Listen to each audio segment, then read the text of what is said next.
OK， 繼續翻嚟開箱先。男仔一流啦，呢、個黑色格仔棋盤紋 LV 嘅頸巾啦。會唔會朋友仔覺得，喂，冬天就係過，你先翻到啲正嘢，咁就逼住我要買啦？冇錯，同我一樣買住等下一季咯。跟住一個杏色拼啡色嘅一個好滑喎，呢條好少 Gucci 啲羊毛頸巾，我拎起手覺得咁滑喎。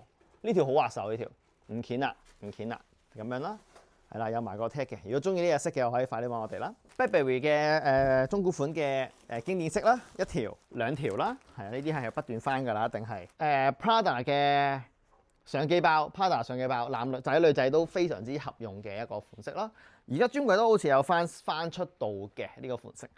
長包放得落，我都用咗好耐一段時間㗎啦。只不過我自己嗰個咧，同上條片一樣啦，講啦就係因為我嗰個裡面穿咗窿啦，咁所以咧我就冇攞出嚟賣嘅，係啦，咁啊，所以都要翻啲冇穿窿嘅都好難。咁啊，呢個都非常之靚仔啦，啱啱頭先睇咗啦。呢一個款式咧，我上次先至喺橫濱 Sogo 見到，不過佢唔係袋帽款咯，佢係木紋咯嘅手抽袋啦嚇，嘅手抽袋啦，上呢個手抽袋啦。不過呢個咧係再經典啲嘅一個袋帽啦。哇！呢個好正喎，佢呢個。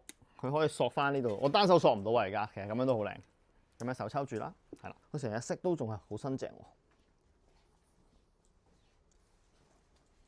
OK， 今次嚟到呢度啦，我哋下條片再見，拜拜。